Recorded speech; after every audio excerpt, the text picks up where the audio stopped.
This is Mike Healy, and this is about my turfgrass disease diagnosis training course and what I'm calling my video clip case study video clip series.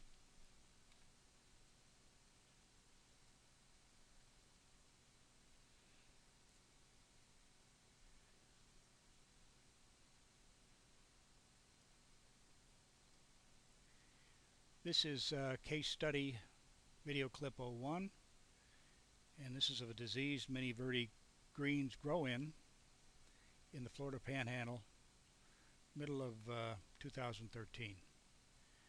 The green turf that you will see, diseased area, is approximately 2.5 months old. When I began this study, I asked for the superintendent to send me in a picture, and we both agreed that based on the picture that he took, it was most likely one of the common leaf diseases, curvularia, found in the summer months throughout the southeast USA, if not all over the world. And here's a field photo of the actual symptom, those more or less circular brown areas, very typical of curvularia. I asked the superintendent to take a cup cutter plug, half in, half out of a brown area, knock off the soil that wasn't adhering to the root system, which is very minor based on this being a grow-in, and send it to me next day, private courier. The sample was then thoroughly washed, placed in a plastic container with damp paper cowling, and then incubated at 100% relative humidity overnight. The next morning, and this is, again, the samples came in late afternoon, not too long afterwards, the sample was examined for by both standard dissecting and standard light microscopes.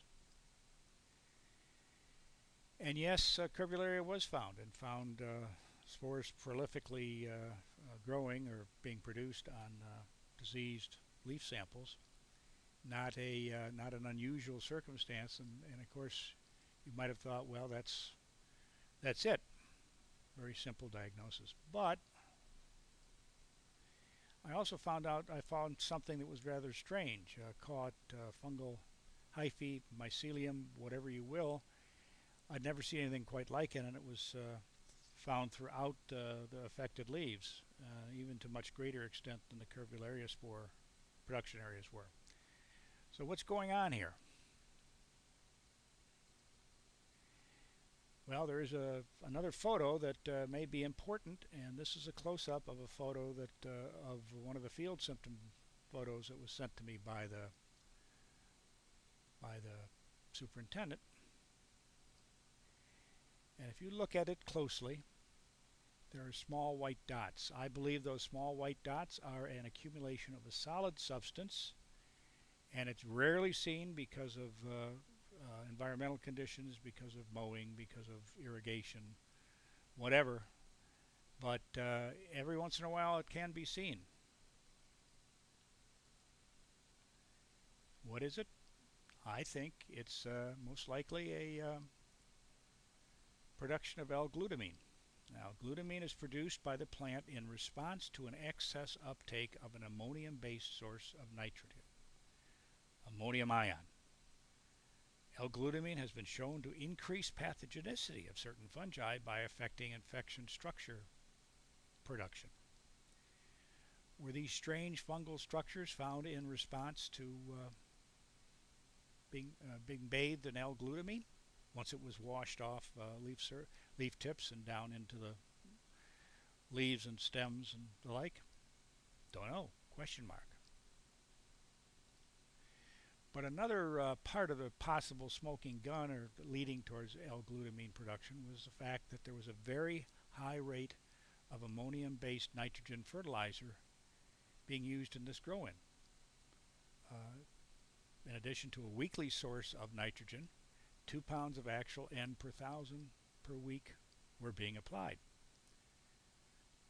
That's really pouring the coal to this grass. That equates to 9.3 grams of actual nitrogen per meter per week. And much of this fertilizer was an ammonium ion based. The superintendent has applied a foliar application of iprodione, which is considered one of the best fungicides to use to control curvularia blight. But if this application does not work, then perhaps the mystery fungal structures with possible L-glutamine influence are the real problem.